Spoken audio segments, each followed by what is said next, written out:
루다에 살았던 중풍병자 애니야가 치료받은 사건에 대해서 살펴보았습니다. 그리고 오늘은 요바에 사는 다비다라 하는 여제자에 대해서 살펴보려고 합니다.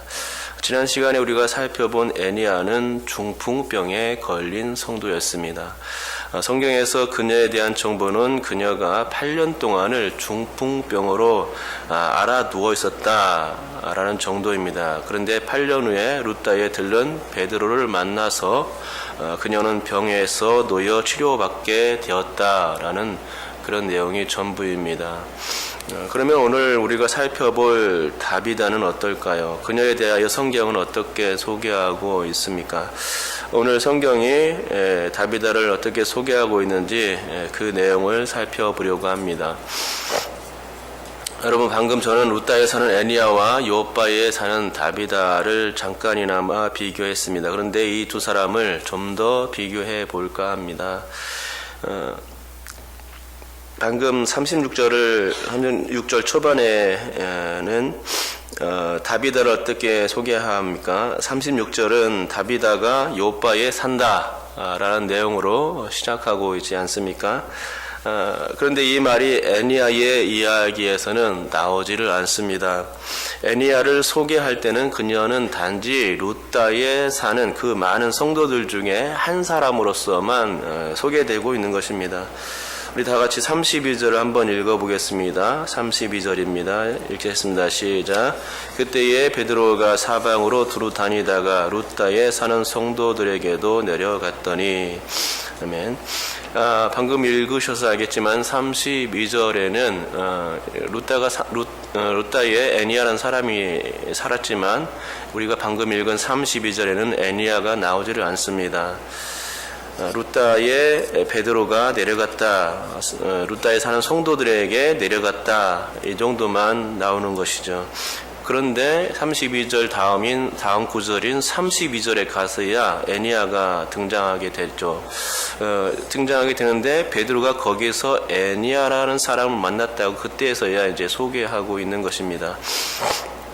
그러니까 이로 보아 애니야는 루다에 사는 한 사람의 성도일 뿐입니다.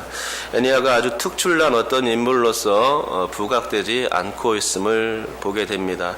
애니야는 그저 평범한 사람이고 여러 성도들 중에 한 명으로만 소개될 뿐인 것입니다. 하지만 다비다는 어떻습니까? 다비다는 다르다는 것입니다. 그녀는 처음부터 이렇게 소개하고 있는 것이죠. 요바에 사는 다비다, 이렇게 소개하고 있는 것입니다.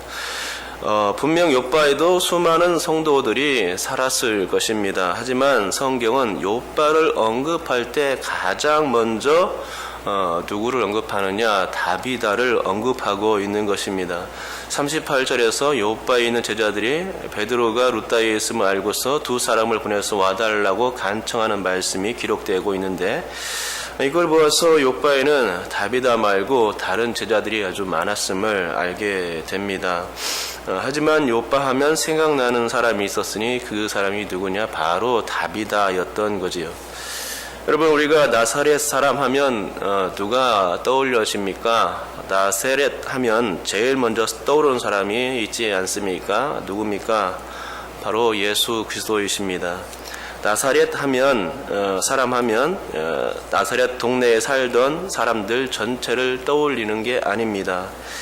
예수님 당시엔 나사렛에 사람들이 아주 많이 살았고 또 회당 모임도 있었을 것이지만 그 동네 사람들이나 또 그 회당에 모였던 사람들을 떠올리진 않는다는 것이죠.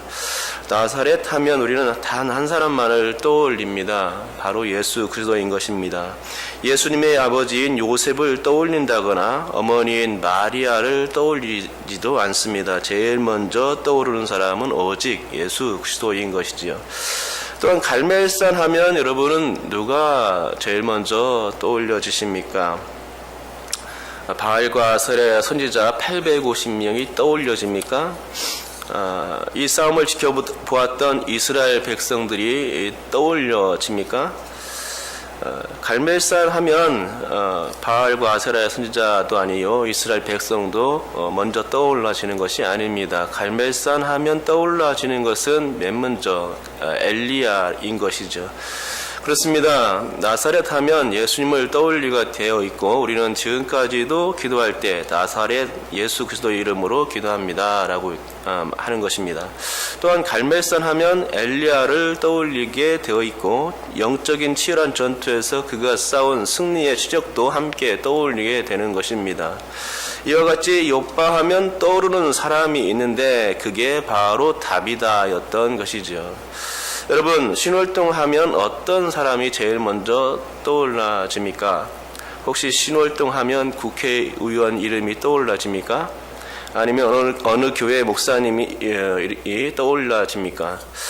신월동 하면 떠오르는 사람이 과연 누구입니까? 교회로 치자면 신월동에서는 신월중부교회가 떠올라져야 하고, 또 사람으로 치자면 여러분 한 사람 한 사람이 이름이 떠올라져야 하는 거 아닙니까? 이름이 부각된다는 것은 유쾌한 일이 아닐 수도 있지만 좋은 일 때문에 그 사람의 이름이 부각되는 거라면 그것만큼 영광된 일은 없을 것입니다. 바로 여러분께서 그렇게 좋은 의미에서 주변 사람들에게 기억되고 각인되고 또 제일 먼저 떠오르는 사람이 될 수 있기를 주님의 이름으로 축복합니다. 여러분, 욥바에 사는 다비다는 여제자였습니다. 당시 여자들은 사람 숫자에도 포함되지 않던 시대여서 여성 인권이 바닥을 치던 그런 시대였습니다. 그런데 성경은 이런 시대적 문화적 배경을 뒤로하고 그녀가 여제자였다고 당당히 선포하고 있는 것이죠. 즉 이 말은 그녀가 여자로서 있는 듯 없는 듯 그렇게 평범한 인물이 아니었음을 증명해주고 있는 것입니다. 다른 말로 하자면 그녀는 남자들 못지않게 주님의 제자로서의 그 온전한 사명을 아주 잘 감당했음을 여제자라는 이 단어를 통해서 확인시켜주고 있는 것입니다. 그러면 다비다가 어떤 일을 감당했기에 이렇듯 여제자라는 단어까지 쓰며 성경이 이렇게 호들갑스럽게 그녀를 칭찬하고 있는 것일까요? 그 답은 36절 하반절에 나옵니다. 곧 선행과 구제가 그 답입니다. 그렇습니다. 그녀는 주변에서 다 이름나고 아주 소문난 다선사업가였던 것이지요.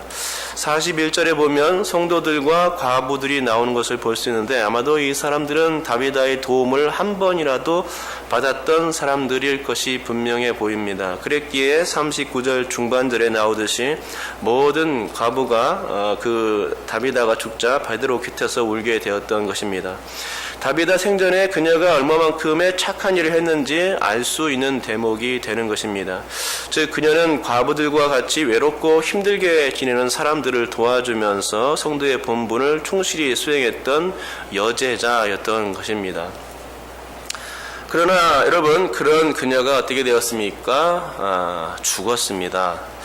우리 다 같이 37절을 한 번 더 읽겠습니다. 읽습니다. 시작. 그때에 병들어 죽음에 시체를 씻어 다락에 누이니라. 아멘. 그렇게 착한 일을 많이 한 사람이 그냥 죽어버렸습니다. 그것도 병들어 죽었습니다. 세상에 이런 일이 있을까요? 하나님께서 그렇게 소문난 사람, 그것도 착한 일을 많이 한 사람, 그리고 여제자로서 그렇게 이름난 사람을 죽음으로 내모르는 것입니다. 아니, 하나님이 그 여제자이고 그렇게 착한 사람을 어떻게 죽음으로 내몰 수 있습니까? 이해가 되지 않죠. 그리고 죽으니까 이제 그녀는 더 이상 움직이지 못합니다. 움직이지 못하니까 사람들이 그녀를 깨끗이 씻어서 다락에 뉘었던 것입니다. 여러분, 혹시 죽은 사람을 본 분이 계십니까? 저는 죽은 사람을 본 기억이 별로 없는데 우리 어머니의 그 입관 예배를 드릴 때에는 볼 수 있었습니다. 그런데 죽은 사람이 어떻습니까? 금방 죽게 되면 또 금방 일어날 것 같아도 일어나질 않습니다. 꼬집고 때리면 일어날 것 같아도 전혀 반응하지 않습니다. 그냥 몸이 누워있는 그대로 있습니다. 이처럼 아무것도 할 수 없는 것이 죽은 사람의 몸뚱아리입니다. 죽은 사람의 몸뚱아리는 아무것도 할 수 없죠. 하지만 여러분, 다비다는 다행히 죽기 전에 선행과 구제를 많이 했다는 것이죠. 더욱이 그녀는 예수님을 아주 잘 믿는 여제자였다는 것입니다. 그래서 다행이었습니다. 그러니까 36절과 37절은 아주 대조적인 구절입니다. 36절이 다비다가 활발하게 활동한 구절을 말해준다면, 생명력이 왕성한 구절이었다면, 37절은 그렇게 활발하던 사람이 이제는 더 이상 움직이지 못하는 상태, 죽어진 상태가 되었다는 것입니다. 생명력이 왕성한 사람이 이제 죽어 아무것도 할 수 없는 그런 상태가 된 것을 37절이 보여주고 있는 것이죠. 더 이상 무언가 하고 싶어도, 선행과 구제도 하고 싶어도 이제 할 수가 없게 되었다는 것입니다. 여러분, 우리가 배워야 하는 점이 바로 이 부분입니다. 모든 것은 죽기 전에 해야 하는 것이죠. 죽어지면 몸을 움직일 수가 없고 또 아무것도 할 수가 없습니다. 그때는 이미 늦은 것입니다. 젊을 때 고생하면 늙어서 편안할 수 있듯이 죽기 전에 착한 일을 많이 하면 죽어서도 그 진가를 발휘할 수 있다는 말입니다. 여러분, 최근에 조민기 씨가 죽었는데 그가 왜 죽었습니까? 성추행 문제 때문 아닙니까? 조민기 씨는 분명 살아생전에 좋은 일도 많이 했을 수 있습니다. 하지만 그가 죽을 때 남긴 진실은 성추행의 오명인 것이죠. 그래서 사람들의 지탄만 받는 나쁜 이름이 되었고, 또 그의 얼굴을 떠올릴 때 우리는 성추행이라는 단어뿐인 것입니다. 그렇지 않습니까? 우리는 다음 주에 살펴보겠지만 다비다가 다시 살아날 수 있었던 것은 그녀가 하나님의 긍휼을 입을 수 있었기 때문입니다. 그녀가 착한 일을 죽기 전에 많이 했기 때문에 하나님의 긍휼을 입을 수 있었던 부분이죠. 동시에 그녀의 도움을 받은 사람들이 사도인 베드로에게 지체 말고 와달라는 그런 간청 때문이었습니다. 이 부분도 그녀가 착한 일을 많이 했기 때문에 주변 동료들에게 칭찬받고, 그래서 그가 죽으면 안 되지 하면서 베드로에게 간청했던 부분이죠. 베드로는 그래서 지체 없이 달려왔고 죽은 다비다를 보고선 하나님께 기도하여 살아나게 했던 것입니다. 이는 다비다가 얼마나 구제와 봉사에 헌신했는지 알 수 있는 대목인 것입니다. 그녀는 살아생전 좋은 일, 착한 일을 많이 했고 이로 인해서 죽은 자들 가운데서 살아나는 하나님의 은혜와 영예를 체험할 수 있었던 것입니다. 지금까지 저는 다비다에 대해서 살펴보았습니다. 그런데 오늘 본문은 단 두 구절 뿐이지만 정말로 파워풀한 구절입니다. 즉, 우리는 이 두 구절을 통해서 여러 가지 사실들을 유추해냈습니다. 그것은 첫째로 다비다는 욥바에서 이름을 떨치는 사람이었다는 점입니다. 그녀는 욥바의 감초 같은 존재였습니다. 욥바 하면 다비다를 떠올렸을 정도인 것이죠. 둘째는 그녀가 나쁜 오명이 아닌 정말 착하고 좋은 일 때문에 알려진 인물이 되었다는 점입니다. 그녀는 과부들에게 옷을 지어주며 구제와 선행을 많이 했습니다. 그러니 소문이 나지 않을 수 없었던 것이죠.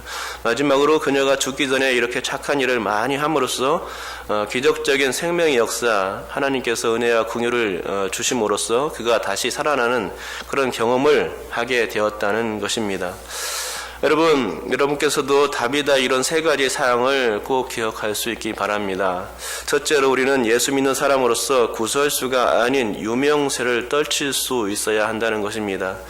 여러분의 이름을 통해서 예수 그리스도가 영광을 받아야 하는 것입니다. 둘째로, 우리는 정말 그리스도인으로서 착한 일을 많이 해야 한다는 것입니다.